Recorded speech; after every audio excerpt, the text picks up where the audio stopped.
पाक अमरीका इक़्तिसादी ताउन में नई पेशरफ़्त सामने आई है। अमरीकी वफ़द ने कराची में सरमायाकारी मौक़े का जायज़ा लिया।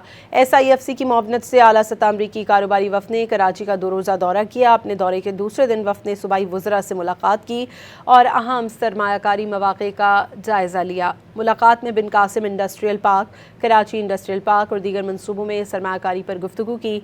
अमरीकी वफ़द को Sindh business one stop shop, KT बंदर पोर्ट, NED टेक पार्क और मुजवज़ा सिंध इंटरनेशनल फाइनेंशियल सेंटर से मुतालिक भी ब्रीफिंग दी गई। पाकिस्तान बिजनेस काउंसिल के साथ मुलाकात में कैपिटल मार्केट्स, ज़राअत, टेक्सटाइल, तवानाई, मादनियात, सेहत और दीगर शोबाजात में सरमायाकारी के इम्कानात पर तबादला ख्याल किया गया। अमरीकी वफ़द ने पाकिस्तान के बेहतर सरमायाकारी माहौल और मुख्तलिफ शोबों में कारोबारी मौक़े में दिलचस्पी का इजहार किया।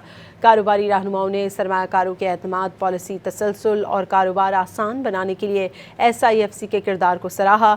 SIFC की सहूलतकारी से पाकिस्तान में सरमायाकारी के मौक़े, कारोबारी एतमाद और पाक अमरीका मुआशी ताउन मज़ीद मजबूत हो रहा है।